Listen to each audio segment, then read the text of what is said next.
Hey everybody, this is Editing Mia. So, for some reason, the video footage of this episode did not work out, and then, the actual part of the video footage had just been deleted after I found out that I didn't have a backup saved of it, so this video is going to be strictly just audio. So, sorry about that. I hope you enjoy anyways. All right, welcome back to the podcast, everybody. I'm Mia, and welcome to Mia's Slumber Party. Fun fact, I just woke up. It's barely it's 4:27 right now. I stayed up all night till 5 or 6 a.m., and I barely woke up at 3 p.m. And so that's been a bit of a roller coaster. That is that is not my best moment, but it is what it is. I literally spent all night just doing my makeup and taking pictures and posting it, and then I went to bed because I couldn't go to sleep. And yeah. I've been trying to wake up early and it's just not happening. I I don't know about that, but it's just I have a bunch of alarms set. I have 4. I used to have 6, but for some reason I've only heard my first alarm, and so I'll shut that off, trying to wait for the other alarms to turn on so I'll get more energized as they go. And they just have not been ringing, and I haven't heard them. Even when I wake up, you don't really see that option where it's not ringing anymore, but you can still choose to skip it or to replay it again. None of that. So I've been mostly waking up late. Late for me is 9 o'clock or later, because I've been trying to wake up at the very latest 7, and that has not been working, and that most certainly was not the case today. And so that's why in this video you'll see that my eyes are super puffy, because they are always puffy whenever I wake up. If you know some sort of way where I can something that can help me fix that, that'd be great. Because yeah, but definitely go feel free to check out my Instagram and see the makeup and like those posts. That'd be great. I want to talk to you about a show that I love that came out in 2004. Now, I didn't watch the show until last year, but best believe when I was watching it, I was talking to my friend and I was over here telling her every detail, recapping the entire episode for her. That's how much I love this show. And honestly, you should too. If you don't love this show, that's a crime. And it's a federal offense, and I am calling the FBI. All right. So the show I'm talking about is Desperate Housewives, appearing on ABC back then, when ABC was still ABC instead of Freeform. I don't even know her. Do we even recognize Freeform? But that's another point. Anyways. So Desperate Housewives has got to be one of those shows that from the very moment I saw it, I was charmed. I was obsessed with it, and I feel like it doesn't get talked about as much anymore. Back then it was very much the award given show, won many Emmys, had very high the writers were very good writers, and had lots of recognition. But nowadays, who's really talking about Desperate Housewives? No one. And that is something we need to talk about, because the show deserves what it's credited. So, I'm here to talk about it because I love it. And so there are 4 main Desperate Housewives that we really get to know over the course of the show, as well as other housewives and other characters in the background that sort of get their due, but none as much as the 4 Desperate Housewives. And if we start off the show with one Desperate Housewife that actually isn't part of the main forecast, Her name is Mary Alice, and she's doing the voiceover of her day, how normal it was. She was doing all these chores, her day-to-day activities, her little projects for the house. We see her doing all this work on the lane, as they call it, Wisteria Lane, and essentially this place is your typical white picket fence neighborhood, super normal, super uniform, nothing out of random about it. And that's why it's so weird when on this particular day Mary Alice decides to grab a gun in her from her closet that has never been used and use it on herself. We get then we go to the next door neighbor, Martha Hoover, who is very nosy and in everybody's business. If there is something to go down, you would not want her to know about it, because best believe she will use it to the best of her knowledge, and she will blackmail you. And so she hears the shot go off, and she tries to come up with an excuse to go over to the house to check in and see what was going on.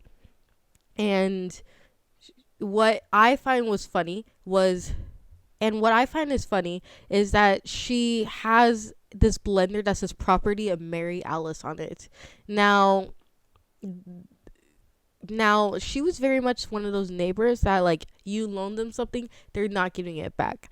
And so the fact that she just had that lying around in her kitchen as if it was her own was priceless to me. But she goes over to returns it, sees that Mary Alice is on the floor with blood rushing out of her head and a gun next to her, and immediately calls the police. After about 2 minutes of, just being in shock of the whole thing that just went down, she decides to go back to the blender, take off the label on it, and put it back into her house as if it was hers to begin with. And that is the end of the beginning. And oh my gosh, was I not encapsulated with that? Like, like, she literally just killed her. She literally just saw this death and then just went about her day like as if nothing happened. And then claimed the blender. Like, jail, prison, death row, all of them for Martha Hoover. But that's beside the point. Yeah, can we get some respect in the chat? Because she didn't have any of that. It was crazy. Now, in this pilot episode, there is not a full introduction. However, if you were to watch the full introduction, it's like these amazing masterpiece artworks throughout different times in history that I believe each one represents each housewife, or like some sort of like, some sort of housewife, and they interact. And I'll play a little bit here if you're watching the YouTube version, but oh my gosh, like, these things are just so, I remember watching that when I was younger and wanting to know what show that was but never knowing it. And so you would imagine my surprise when I try to binge watch the show and I see that and I'm like, that's the thing I was looking for my whole childhood. Where have you been? I'm just saying. I was meant to watch it. I'm just saying. Anyways, so we cut to the next day, and we cut over to the funeral of Mary Alice, and everybody's going to meet up at her house to show respect. Mary Alice survived by her husband Paul and her son. And so everyone's going over there with food in their hand, as well as, just trying to be respectful. And it's at this point where we get the introduction of the Desperate Housewives. The first one we get an introduction to is Lynette. Lynette was in corporate marketing. Lynette was a corporate marketing beast, and she was at the very top of her game. Now, right at the top of her game, she actually ends up getting married to Tom Scavo, her husband. She actually gets married now right at the top of her game. She ends up getting married to Tom Scavo, and Tom gets her pregnant. And so he gives this idea out to her where he's like, you should become a stay-at-home mom, because I heard that those women get to spend a lot more time with their kids and that they love doing that, and building that life for them. And so she goes along with Tom. And let me tell you, this woman, Lynette, cut to nowadays, is tired. Her first two kids were twins, and then after that she had another son, and then after that she had a daughter. And so she's staying at home with these four children. Most of the time she's all alone while Tom is at work, and she's just a tired mom, like always on the go. Her kids, especially being boys, being mostly a boy mom, she's always on the run, and having to make sure that they're okay, make sure they're not breaking the literal surroundings around them, and just get along with that. Lynette is tired, and you'll see a lot of the time throughout the series that she really misses her career and misses having that having that job and having to continue going, to continue being a corporate giant in a sense, and how she wishes that she did not give her career. Loves her kids beyond anything, would do anything for them, but much rather be a mom who also is on the corporate ladder. Next, we get the introduction of Gabrielle. Now, Gabrielle was a supermodel. Cue the top model. And so she was a supermodel, top of her game as well. You're giving your Tyra Banks, your Naomi Campbell's, your Heidi Klum's. Like, she was there. You knew who she was. And she ends up marrying this super rich business guy named Carlos Solis. Even at the time when they got proposed, you'll see that he proposes to her with jewelry, and she is excited and says yes because she sees him crying and she knows how much he loves her. Which, yes, he does love her, but she realizes that he's not crying because he proposed. He's crying because he closed a great deal, and she realizes this later on. And Mary Alice tells us, and Mary Alice voiceover tells us this, that he cries every time he has a major sale.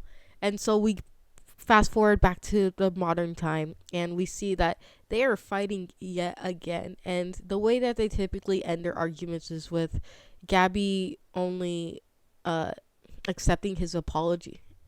And the way they typically end their arguments is by Gabby sort of forgiving him, or just shutting up, by him buying her jewelry. And this is typically like the pattern that they go through. A lot of times he'll just throw money at her in order to stop whatever they're fighting, or stop the argument, or whatever. Next, we get our introduction of Bree. I gotta say, Bree was probably my favorite from the start.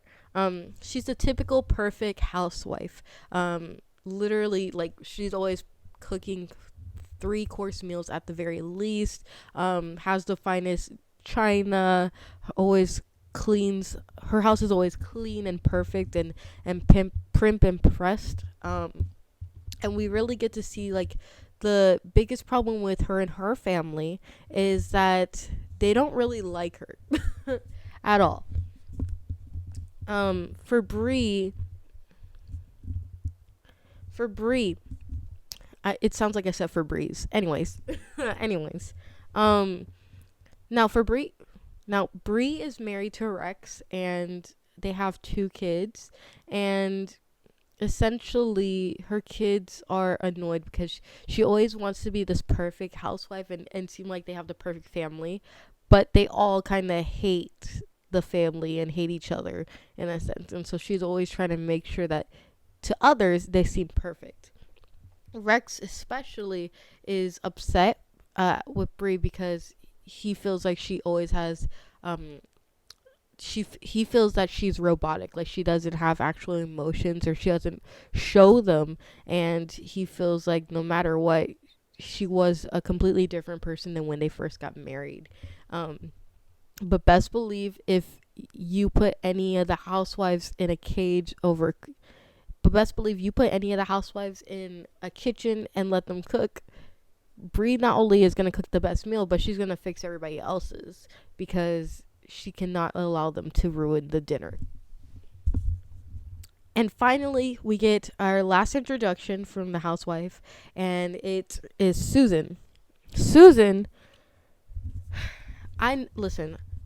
There's Susan girlies out there, and whenever they would take pictures of like all the housewives, typically Susan was in the front. I was never a Susan girly. I think she was supposed to be like the anyone can be, anyone can live on a Wisteria Lane person, and like that. I never liked Susan. So Susan is a we're introduced as a single mother who cannot cook to save her life. She's seen bringing mac and cheese to the funeral, and it's always it's like her. The saying they say is like, if there's one thing that Susan can make, it's mac and cheese, but she never makes it well or right. Um, I think the introduction said it was uncooked the time she found out. It was undercooked the time she found out her husband was cheating on her, and it was burnt the time that her husband left her for his secretary.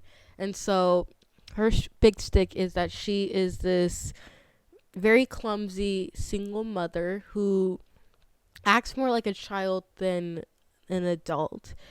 She has a daughter, and she won custody over her husband for her daughter.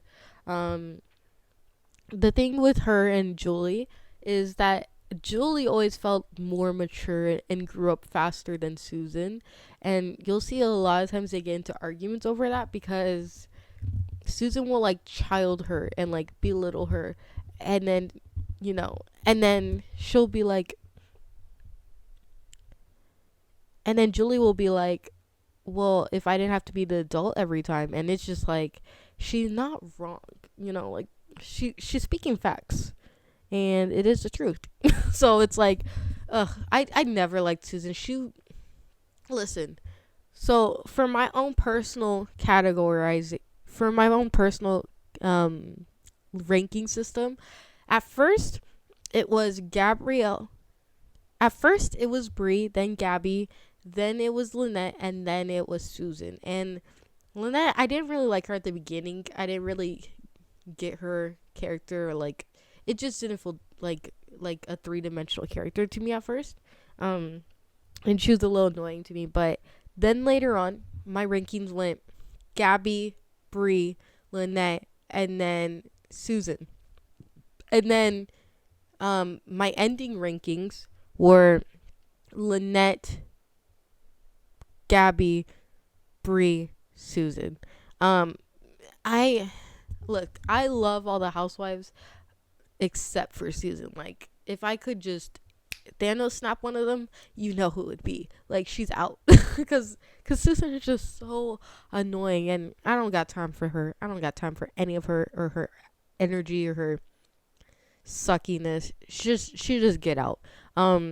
Another thing we find out about Susan at this time is that she's ready to start dating again. She really wants to date. And this is sort of important as far as the way the rest of the series goes, but we'll get there. We'll get there. So, okay, so the housewives, one thing they always love to do is meet up, um, drink coffee or tea, and play poker. And so there's this time where, the first time we see them play poker, and this is also their time of like talking and gossiping and just overall, getting advice and from one another. And so they're talking about Mary Alice and what happened to her, and they're just so shocked because she used to be part of the group. She used to play poker with them. And so they're like, what could have possibly happened? I mean, something must have happened, otherwise she wouldn't have left the way she did. But why didn't she tell us? Why hasn't she talked to us? And they're all kind of hurt, but also like they're trying to search for answers as far as Mary Alice goes. Um, And wild. Oh, ignore all that. Cut it all out. Okay. And so at this point, at the funeral, all the housewives are meeting up and they're talking. You know, Mary Alice was their friend. Mary Alice was always there for them. She was part of their friend group. Why did she leave the way they do? And they're sad, but they're all wondering, asking for answers to one another. And that's a pretty normal response to your friend dying. And so, you know, just talking about it, why did they do this? And so overhearing this, Paul, the and so the camera pans over to Paul, who's overhearing all of this, and he's very suspicious and ominous. And I'm like, if you had anything to do about it, why are you making it obvious when that's just a normal response? Um, suspicious, like, but anyways, um, and yeah, later on at that same funeral, uh there's this guy, his name is Mike. He's getting mac and cheese, and Susan comes up to him and she's like, whoa, stop, don't eat that, like it's absolute garbage, believe me. And he's like, it's mac and cheese. And she's like, yes, but I'm the one who cooked it, and I was just putting it there in order to say that I brought something. Do not eat that. And he's like, oh well, it's mac and cheese, so it can't be that bad. And this is why you listen. Like, this is, he got what he deserved. Cue the Kim Kardashian footage. It's what she deserved. And so he eats it and he's like, it's ugh. Like it's undercooked and it's overcooked at the same time. Somebody explain to me how. I'm waiting. Still waiting. Okay. So yeah. And so this is her Susan's little flirt moment. Um we learned that Mike is new to town. He just moved in. I guess he's just at the funeral for respect reasons because he didn't know Mary Alice. But okay. And so they're kind of like flirting with each other. Overhearing and watching this is Julie, and she's like, okay, my mom's trying to get back out there. Got it. And she supports her for sure. We also learned that Mike is a plumber. So there's different things that Susan does to try to get his attention that annoys me, and it's the typical, oh, I have a clogged pipe, can you come look at it? And she shoves like a bunch of stuff. Wait, I think this is later in the episode. But anyways, yeah, and so that whole thing starts. Next, Lynette is talking to her boys, trying to get them under control, and they are making this big old scene at the funeral. She finds that her three boys are all out swimming in the swimming pool, and she's like, get out of the pool, what are y'all doing? And they're over here like, you said we can go. And she's like, no, like I said, you can look at the pool, not get in it. Everybody's looking around and she's trying to get them out, and I'm like, now if Lynette was black, y'all know that would be played differently, because yeah, it wouldn't be just screaming, you know what I'm saying? Well, anyway, she jumps into the pool to go get them. And first of all, let me just say, I'm not jumping in a pool to get my kids. If they want to act up like that, I'm gonna make them get out, but I'm not gonna have to jump in after. Like, why? You know what I mean? That's embarrassing. Like, why would I have to get wet in order to get them? You know what I mean? Y'all know what I mean. And so she gets them out of the pool. She's like, sorry, Paul, for all this. We gotta go early, but you know, sorry for your loss. Bye. Deuces. But okay. And then after these big scenes at the funeral, it's the next day.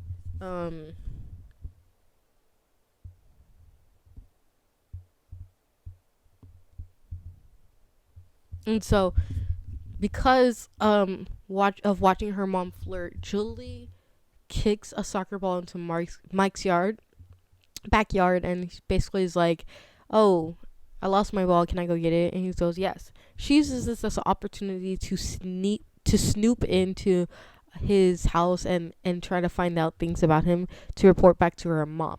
And I'm like, this girl, like, you, this poor little thing is literally like making all the moves and doing everything, and Susan cannot do a single thing. Like, help me help you, sis, because I cannot. But whatever. Um,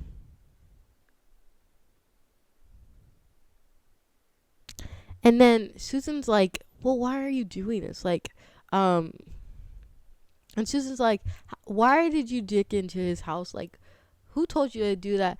And then Julie is out here with the response of, when's the last time you had sex? And I said,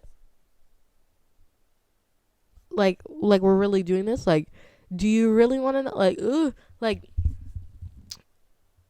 all I know is I got my phone right here and I'm calling 911. Just take her to juvie. Um, I'm embarrassed for you, Susan. I am embarrassed. I am disgusted.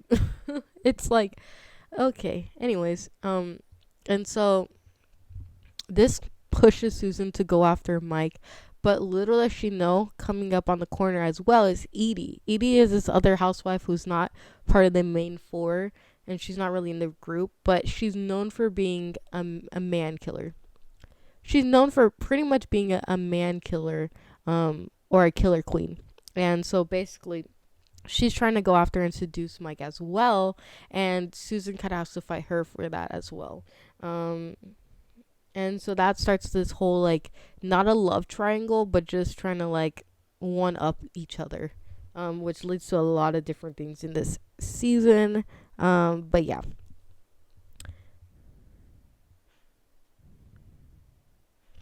So next we go back to Gabby and Carlos, and we see that they're having yet another argument. Again, it's about a client that she doesn't like, that Carlos has to go see and they have to have dinner with and all that. And so he annoys me a lot, especially when they have arguments, because he just brushes off everything. And again, like I said, he has that approach of, well, I'm just gonna throw money at it and it'll be fine, which is like, I'm not married, but I would never, like, I would never. And so that's a whole thing. And then later on, when he's gone, we see that Gabby actually takes advantage of this situation, and basically she's actually having an affair. She's having an affair with the gardener, who is a teenage boy. And I know I was joking around a lot, but this is literally jail. Like, this is literally it. And y'all know how I just watched May December. Like, I'm getting flashbacks. Like, everywhere I turn, there's like these inappropriate age gaps, relationships. But somebody help me, help you, because I cannot. But I'm just like, oh my lord, these housewives were getting into it. They were everywhere. And what did I tell you? Like, I told you it was going to be drama, it was going to be content, and that is exactly what we're getting. Back at Bree's house. Now, this annoyed me, because Bree cooks this amazing dinner, right? Took her hours, and her kids are complaining about it. They're like, can't we just have normal food? Can we just have a cheeseburger? Can we just have fries? And she's like making these like these elaborate dinners. Now, I understand, because I do love me a good burger, but I also love me some fancy stuff, and I love to feel bougie. So I'm a little bit hit or miss there, but they literally, y'all could be starving right now, and y'all are complaining because she gave you a soup you've never heard of before. Like, this woman's not drugging you. This woman's not out here feeding you chitlins.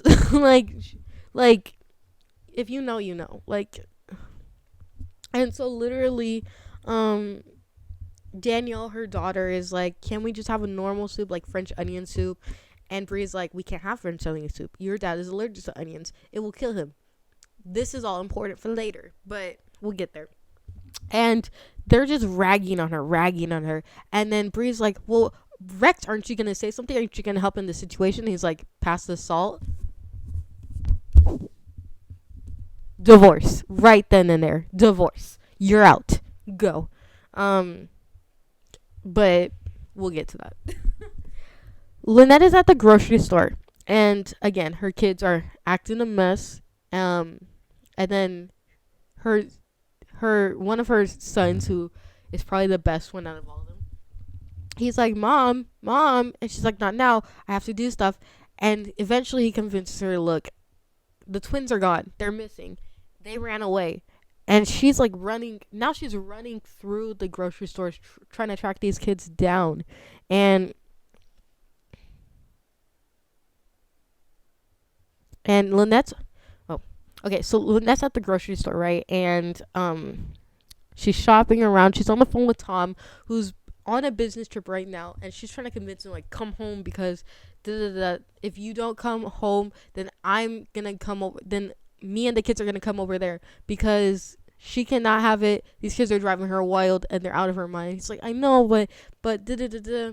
And her son, one of her sons, which is the best one, he's trying to convince her, Lynette, to like turn around and look. And he's like, mom. And she's like, no. Like, I'm on the phone with your dad, hold on. And this is where we get this delicious line. She says, not now, honey, mommy's threatening daddy.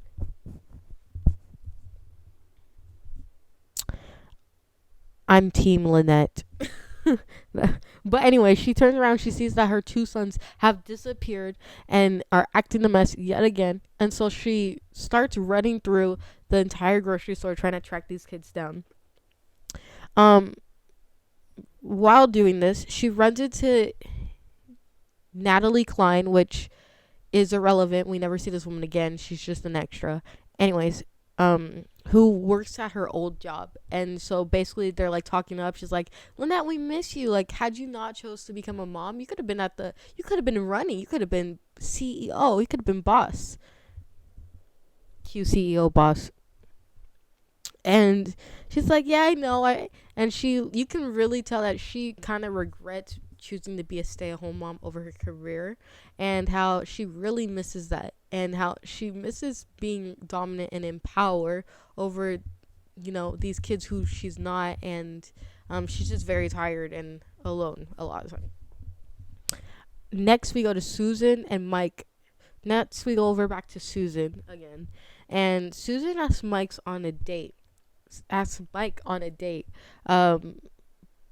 But she leaves jokingly asking,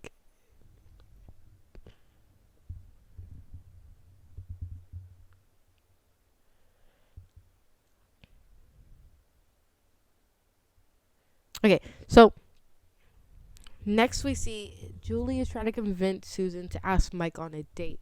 And so Julie keeps pushing this lady to be like, to talk and be like, bold. And Susan is just like not having it. And she jokingly asks Julie why did she fight for custody over it. And Julie responds, you were using me to hurt dad. And so she jokingly asked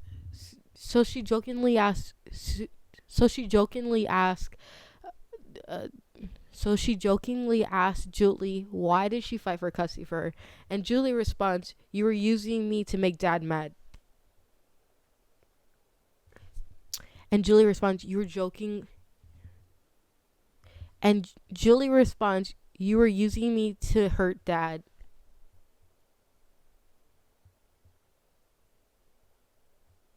Susan doesn't even deny this. Who gonna tell her? You already know what I'm gonna say. Jail.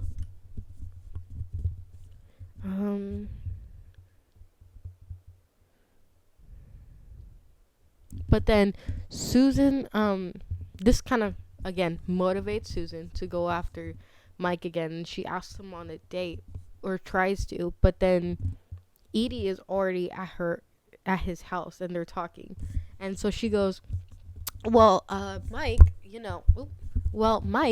I have a clogged pipe, and I just hope can you look at it? And he's like, yeah, I can actually go over right now. And she's like, now?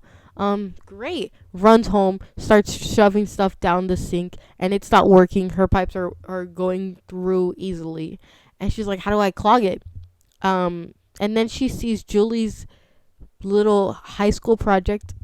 And then she sees Julie's project. It's a Trojan horse made out of uh, popsicle sticks. And she decides to use that. And I'm like, the disrespect. The way I would have felt if I was Julie, if you used my hard worked project that is due tomorrow, in order to get a date with a guy that you are too scared to even ask. Like, what are we doing this for? Like, what was the reason? What was for what purpose? You know what I mean? Like, babes, I cannot.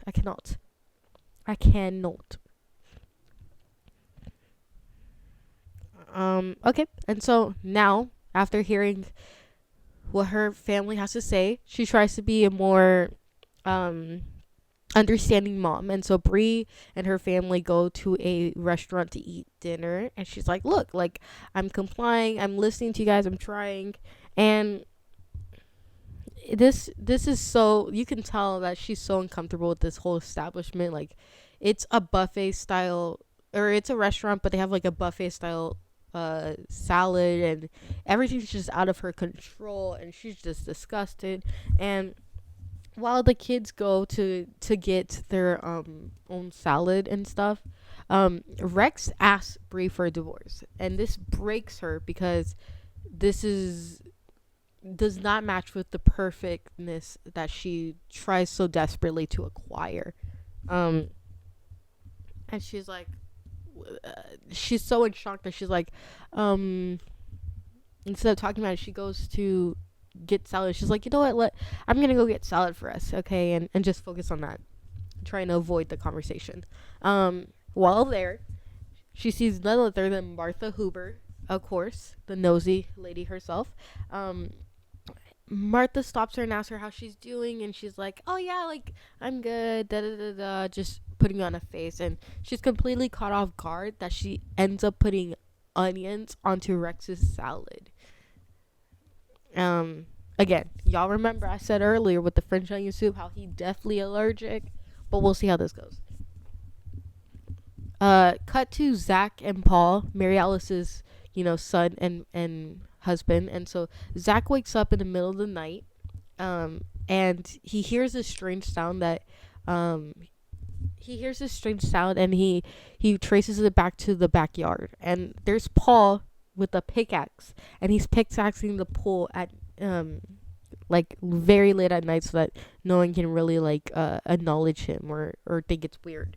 And Mary Alice, through a voiceover, reveals that this is not the first time that Zach has heard this before. So it makes us wonder, like, is this like, what's going on with these two? Zach looks scared out of his life, and Paul looks like he's about to murder him or silence him in some sort of way. And we get the dynamic between these two, that they are always fighting, that this is not a happy family anymore. And Mary Alice was pretty much the one that was keeping them together.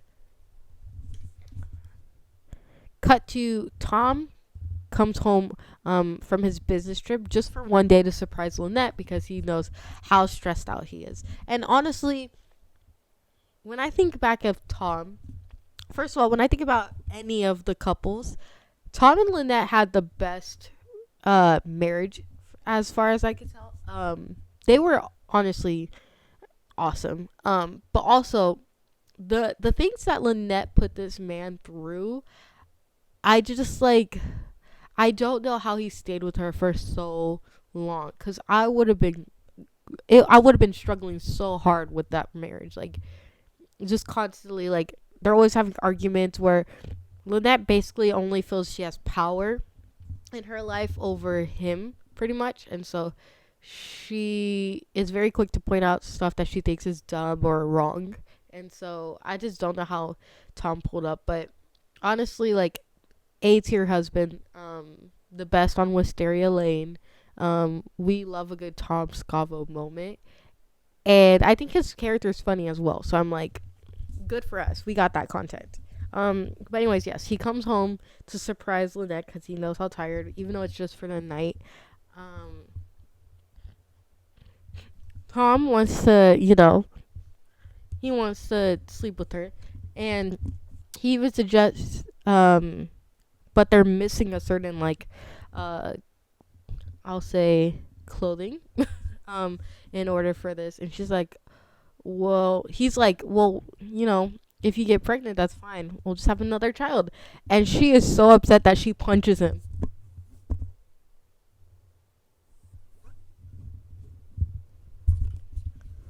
But honestly justified. I get that. You go, girl. And yeah. Back to, okay.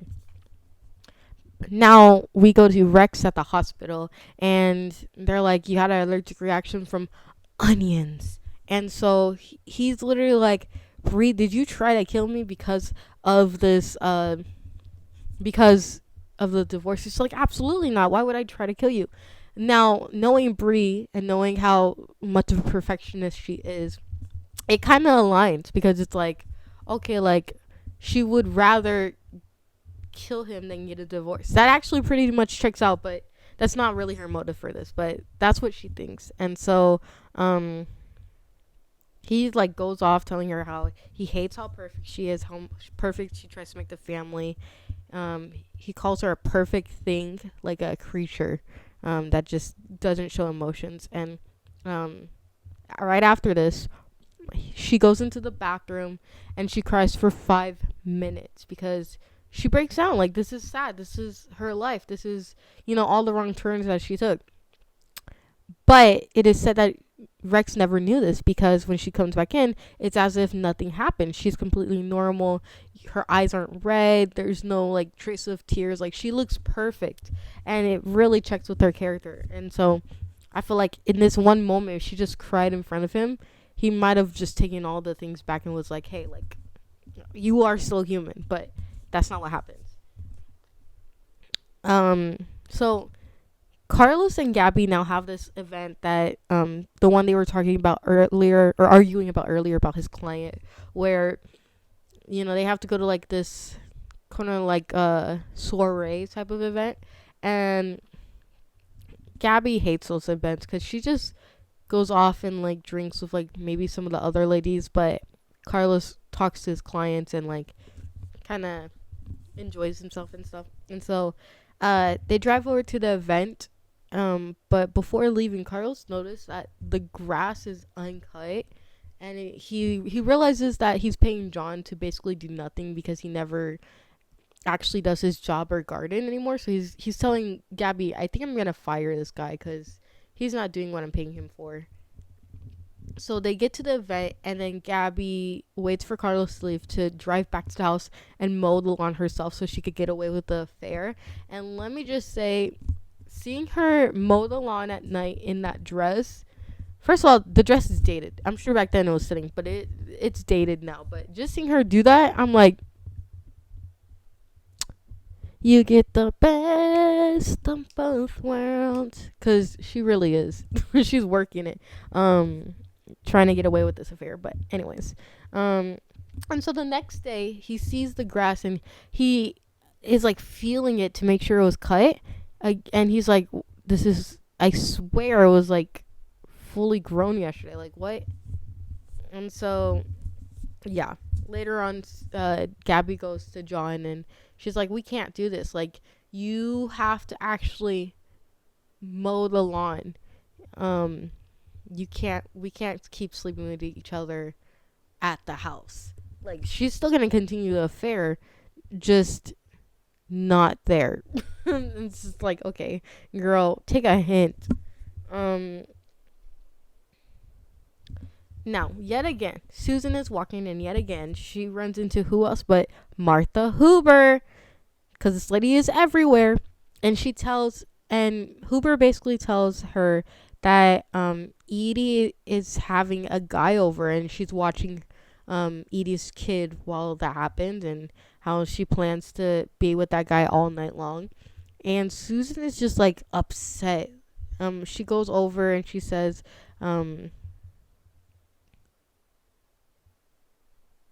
and so, um, she's upset. She's trying to stop this from happening, and this is another one of those moments where it's like, I hate Susan. And so she goes to Edie's house asking for a cup of sugar, and Edie doesn't answer, so she goes around the back, and she's like knocking on the door. She's like, "Hey, I'm not breaking in, but I'm getting a cup of sugar." Like, Edie doesn't hear any of this, of course, um, and so there's candles lit everywhere in the house, and she ends up trying to snoop and stuff, and she ends up taking something. I don't remember what. It was some piece of clothing that Edie dropped, and she threw it over and it knocked over a candle and lit the entire house on fire. And seeing this, she tries to put the fire out and fails horribly, and leaves her measuring cup. It was a glass measuring cup. And so, yeah, Edie's entire house burns on fire. She's literally committed a crime. Jail. And she's literally committed a crime because she was jealous for no reason. Um, and we see that later on, all the neighbors in the house are watching her house, be on fire, getting engulfed into these flames, and the firefighters are doing everything they can to take it down. And then, we see Susan. She feels bad about the whole thing, but then Mike walks up next to her, and he's like, "Can you believe this?" And she's like, "Oh, so it wasn't you with Edie. It was just some random guy. Cool." And she completely just drops what she was feeling, doesn't feel any type of bad over it at all, and doesn't really care anymore. And I'm like, girl, you almost killed both of those people because you were jealous, like, and careless. Like, oh my gosh, I cannot. And it's just ridiculous. Ugh. Um,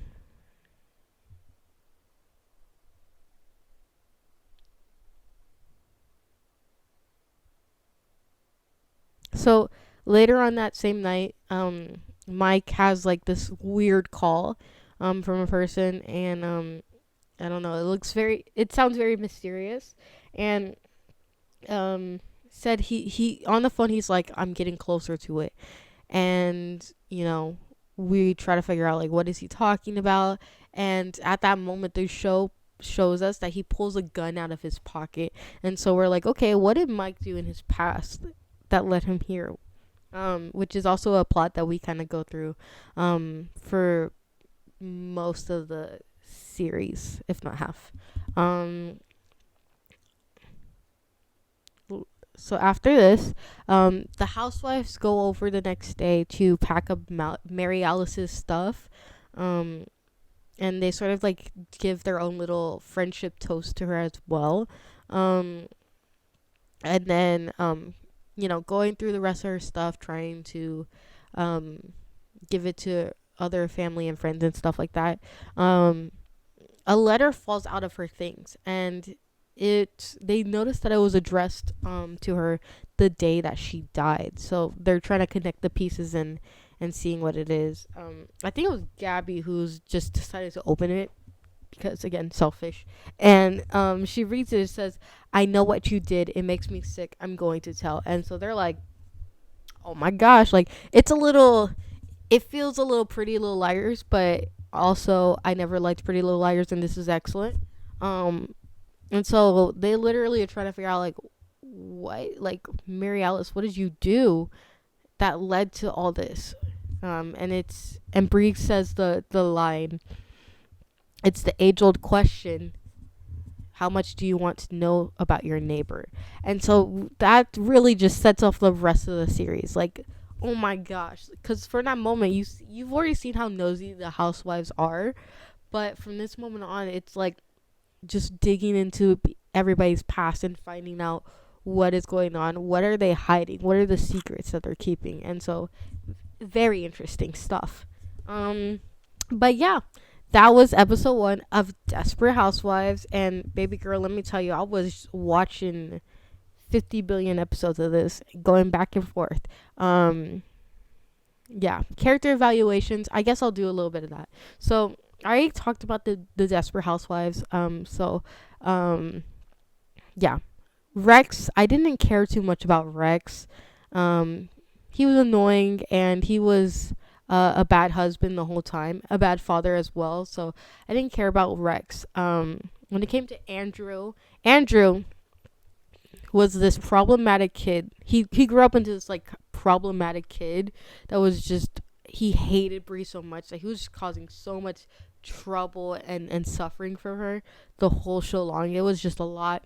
But then he turned into this very nice adult that's very close to his mom and kind of like very opposite of his childhood. And I love Andrew's character. He has a very good and very nice arc that's very cute. um Danielle, um, she's she's not in the show a lot. She does have moments where she's like a problematic kid for Brie, but um, her presence wasn't very big, to be honest. And there were times where she would come back for like a guest appearance, and I was like, oh, I forgot you existed. So whatever on that. Um, the Scavos. I already talked about Tom, A to her husband. The kids, they're there. They don't have much. Like they don't have much to them. Porter, though, the favorite son of mine, he's pretty good. Penny, their daughter, she grows up to like, and has this nice episode where she like kind of helps and takes care of Lynette so much so that she ends up like falling asleep at school and taking the weight. But that's a nice little story moment for her. Out of focus. Okay. All right. Anyways, the twins, they're there. One of them has an arc with Julie where they actually, yeah, the twins are there. One of them has an arc, but not interesting. Honestly, none of the kids of the show are interesting. I'm just gonna put that. Other than Bree's kid Andrew, none of them I really cared for or were interested in them and their arcs. Again, Julie, way better than her mom, Susan. Not a fan of Susan at all. Although there is the thing with Mike. Mike is an interesting character, I guess. Sure, let's go with that.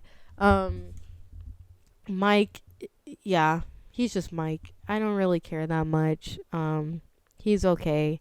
He's really only there for to serve as a love interest for Susan and has some storyline that portrays to Mary Alice's events, but once they solve that whole thing, it's crazy. He's just there and then. Um, who else did I not talk about? Martha Hoover. I already gave my opinions about her. Don't like her. Shady character. Always in everybody's business. Um, yeah. But yeah, thanks for watching this episode. And or listening if you're listening in that way. Don't forget to leave a like. Don't forget to check out my social medias. They will all be listed in the description down below if you're on YouTube. But yeah, good night, everybody. Good night.